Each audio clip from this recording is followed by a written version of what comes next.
왈츠에서 가곡, 흥진곡 등 레파토리도 다양했다. 그리고 마지막은 대한제국 애국가가 장식했다.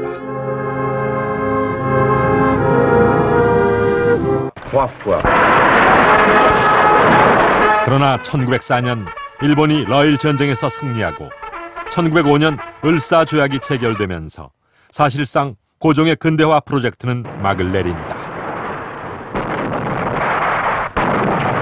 을사보호조약이 체결되면서 외교권을 박탈하고 경찰권을 박탈하면서 완전히 이것은 말이 일본 지배가 이제 이거 가시되고 또 통감부가 설치가 되고 이러한 것 완전히 주권을 박탈해 버립니다. 그러니까 명목상으로는 대한제국이 엄존하지만은 사실상 무력한 거예요. 아무 속수무 완전히 식물 정부가 되는 겁니다. 가르쳐야 된다라고 하는 것이 대한제국 애국가는 어떻게 됐을까? 1907년 고종이 폐위된 뒤 일제에 의해 강제로 진행된 순종 즉위식. 이곳에서 마지막 대한제국 애국가가 불리어진다. 애국가, 악작, 연주 시작해서 아홉가 악지 끝냈다. 이렇게 된 것이죠. 공식적인 국가문서에서의 애국가, 대한제국 애국가의 존재는 이게 마지막으로 보는 것이죠. 고종과 순종이 참석하지 않아 환관을 세워 억지로 만들어진 양위식. 이후 1907년 일본에 의해 군대가 해산되면서 군악대도 해산되어 이왕직 악대로 재편된다. 이후 대한제국 애국가는 사실상 금지곡이 되었다.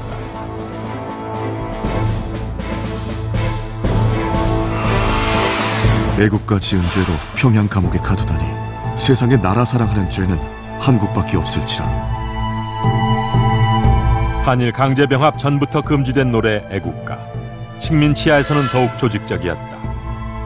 조선 총독부의 초대 총리인 데라우치는 1911년 독립을 고취하고 제국의 반항을 장려하는 노래를 가장 우선시하여 단속하라는 교육 방침을 시달한다. 유감스럽게도 첫 곡은 이제 기미가요. 기미가요인데 이게 일본의 국가죠.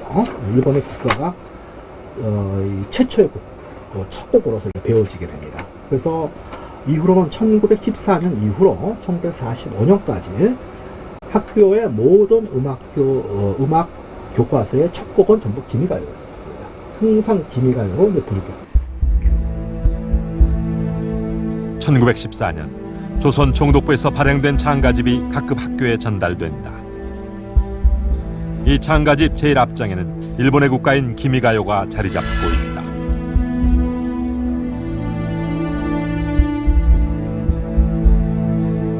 하지만 식민지 시대 내내 저항과 탄압은 계속됐다. 애국가와 관련된 사건으로 자살을 하는 사람이 등장하고 구속자가 생기거나 학교가 폐교되는 등 이른바 애국가 사건이 속출한다. 오히려 일본이 굉장히 경계를 하죠. 그래서 이제 이런 애국 찬가들 이런 것들에 대한 취체가 이루어져서 1909년 단계는 이제 교과서도 다 못하게 하거든요, 일본이요.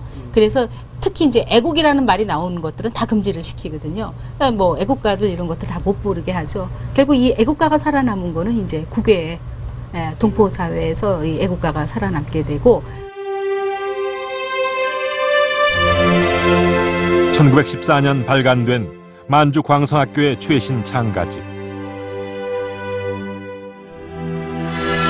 이 장가집에는 당시 만주에서 활동하던 항일 독립군들의 노래가 주로 실려 있다. 애국가란 이름으로 여러 편의 노래가 수록돼 있는데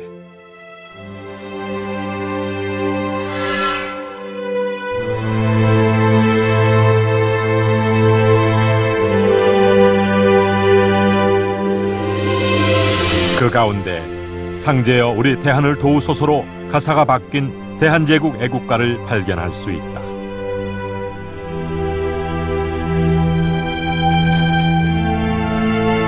(1916년) 하와이에서 발행한 애국 창가에도 황실가란 이름의 대한제국 애국가가 남아있다. 독립운동의 그 의지를 계속해서 다져나갈 수 있었더라고 하는 것들은 바로 이러한 노래들에도 이런 노래들이 살아 있었던 것이죠. 모이기만 하면 이런 노래를 같이 부르고 민족교육과 애국교육 이러한 것들이 남아 있었기 때문에, 그리고 또 그들이 이 창가를 통해서 그러한 정신들을 항상 심어주고 이것을 전파해 나갔기 때문에 아마 우리가 그 나라가 멸망하고 없었다고 하더라도 독립을 해야 된다라고 하는 가치와 그 희망과 그 미래를 포기하지 않았다라고 생각이 됩니다.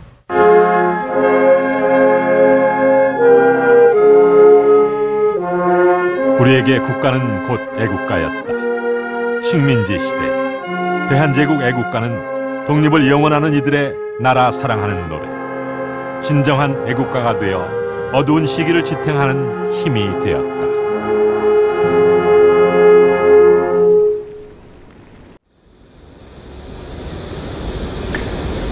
근대화에 대한 고종의 야망이 담긴 상징물, 대한제국 애국가.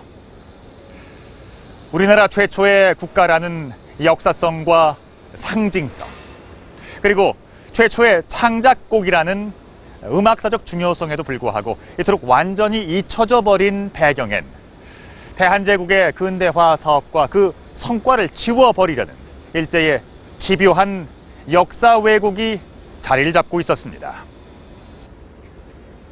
100년 가까운 세월이 흐르는 동안 잃어버린 우리의 역사를 되찾고 대한제국이 스스로 근대화를 이룩할 능력이 없었다는 왜곡된 식민사관을 극복하기 위해서 오늘날 우린 대한제국 애국가를 기억해야 할 것입니다.